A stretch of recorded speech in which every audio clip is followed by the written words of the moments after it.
used to own a bed and breakfast, and when we opened the bed and breakfast, I found a sign in an antique store that I loved, and we put it up in the B&B, and it said, "Do one thing every day that makes you happy." And I loved that sign until one day, one of our B&B guests looked at that sign and she said, "That sign is so sad." And I said, "Sad? What's sad about it?" And she said, "Only one thing?" And it was a good reminder for me that our days should be full of joy.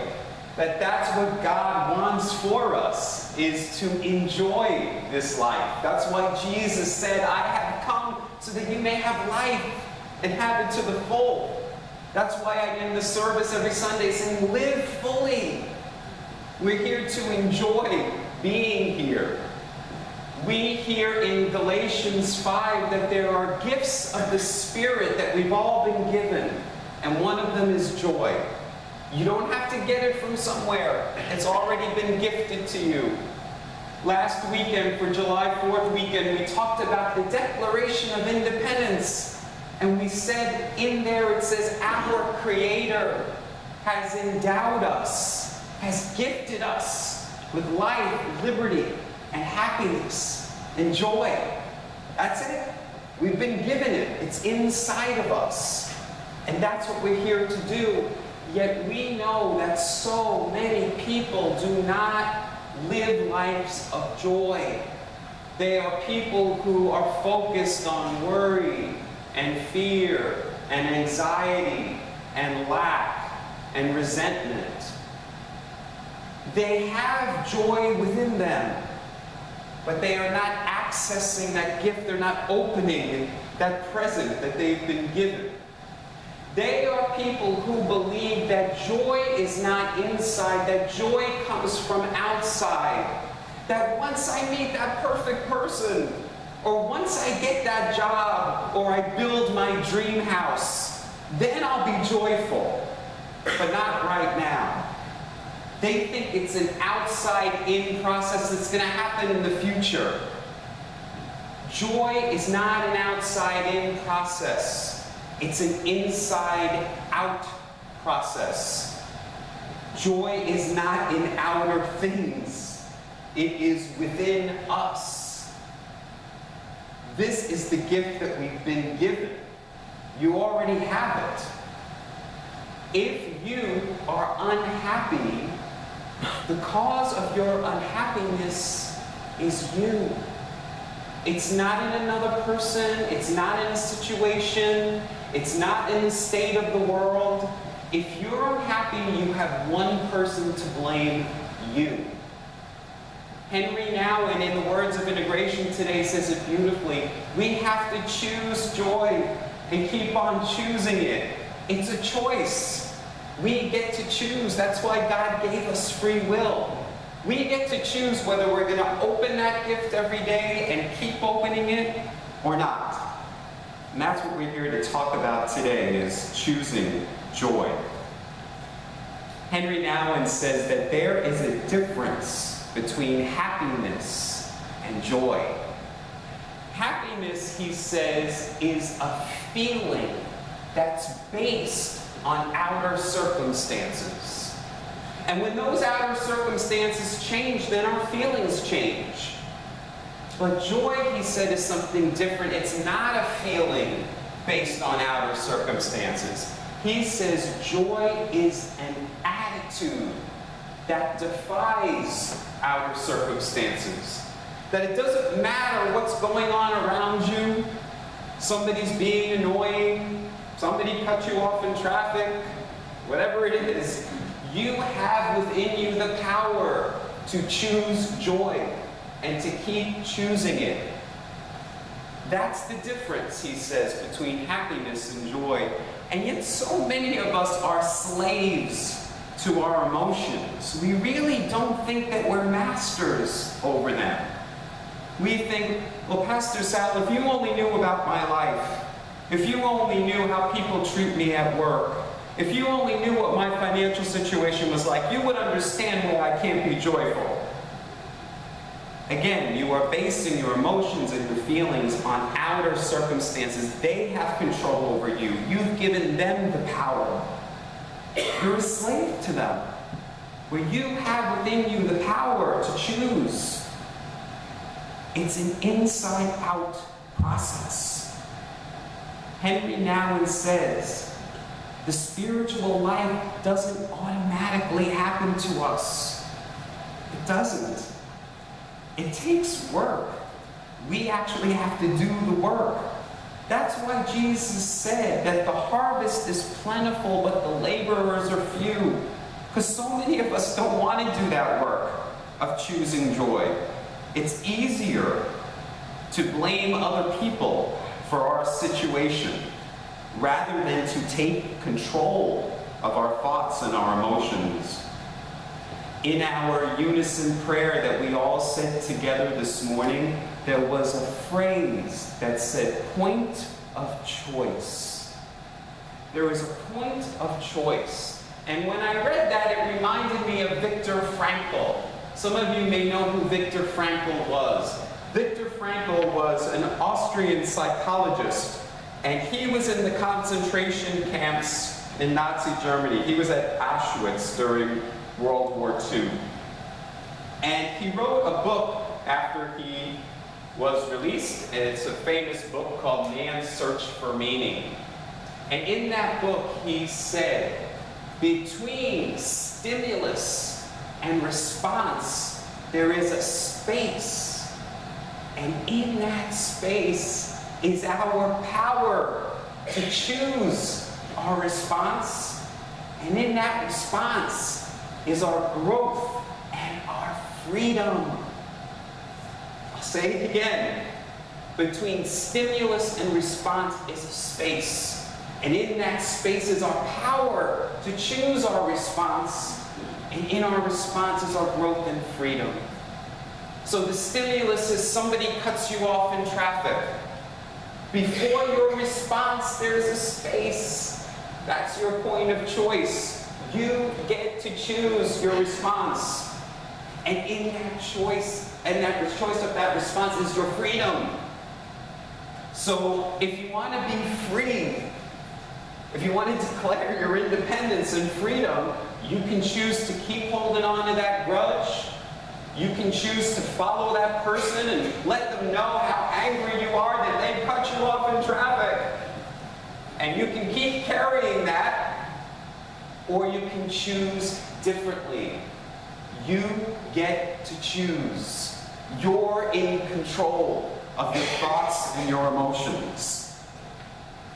I'd like to read to you some other quotes about this from famous people. Groucho Marx said, I, not events, have the power to make me happy or unhappy today. I, not events, have the power to make me happy or unhappy. He said, I can choose which it shall be. Yesterday is dead. Tomorrow hasn't arrived yet. I have just one day today, and I'm going to be happy in it. And Walt Whitman said, happiness is not in another place, but in this place. It's not in another hour, but in this hour. And I think that's so true. So many of us say, oh, when I take that vacation, then I'm going to be happy. Or you hear people say, I'm working for the weekend. Monday through Friday, I'm miserable. But then Friday at 5 o'clock, then I'll be happy. Helen Keller, somebody who was not gifted with physical ability to see or hear, but had a really profound gift of spiritual sight and spiritual healing, said, your happiness lies in you. Resolve to keep happy, and your joy and you together shall form an invisible host against difficulties.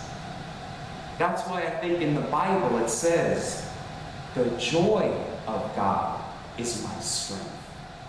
The joy is my strength. And that joy is within you. And that's why Jesus said about joy. He said, "These things I have told you, so that my joy may remain in you, and that your joy may be full." Jesus said, that's why I came. That's why I told you all these stories. That's why I taught you all of these things, is so that my joy can live in you, and your joy can be full. Sometimes we think of Jesus as being so serious, but he was such a joyful person. That's why I love the depictions of the laughing Jesus, which you may have seen. I love those paintings where he's laughing, because he was so joyful. And he says that that joy lives in us. So, how do we access this joy? Well, this week, the Today Show, every morning, did a series on the secrets to happiness. Maybe you saw it. And they spoke with people who are joyful and happy, regardless of what's going on around them, and asked them the secrets. And one of the things I thought was really interesting, and I thought it was an easy thing for us to put into practice, and it's called the 5-3-1 method. And this is something for you to practice every day. The 5 stands for you want to think of each day. The 5 stands for 5 minutes of meditation or prayer. Because think about it. When you are in meditation and prayer, you're watching your thoughts. And you can choose different ones. So if for 5 minutes, and look, everybody has 5 minutes. Everybody does. You can wake up 5 minutes earlier, you can go to bed 5 minutes later. Everybody's got 5 minutes. Take 5 minutes every day to be still and know, as Jesus said. To just be still, regardless of what's going on around you. To get to that center of yourself, that kingdom of heaven within where joy lives. And to watch your thoughts. Think to yourself, yeah, why am I right now? Why am I stressed? Why am I anxious? Why am I frustrated? That is the point of prayer and meditation, is to look at our thoughts and to remember the truth and to choose better thoughts. So the 5-3-1 method, the 5 is 5 minutes of meditation. The 3 is to write down 3 things every day that you are grateful for that day. 3 good things that happened to you. I've shared with you before that one of the most life-changing practices for me was I started to keep a gratitude journal about 10 years ago. And what that was I just put a blank journal next to my bed on my nightstand, and before I went to bed, I would write that day's date, and I would write down at least 5 things that happened that day that were good things that I was grateful for. And it shifted my thinking. Science has shown us we can retrain our brains. Some have said, most famously Karen Armstrong, she wrote a book called The History of God. But Karen Armstrong said our brains are reptilian, that they came from our ancient ancestors who had to fight for their survival. They were in survival mode all the time so that the species could continue. And that the thoughts of fear and anger and envy and all of those things are reptilian or ancient thoughts. We don't need those anymore. That's the old brain. That we can have a new brain. That's why we were told to put on the mind of Christ. That's what Christ was able to discover, was that joy. So, what we do when we're being grateful and writing down the things that we're grateful for is we're retraining our brains so that we're focusing on the good. Where our reptilian brain wants to focus on all of the fears and worries around us, instead of focusing on the joy within us.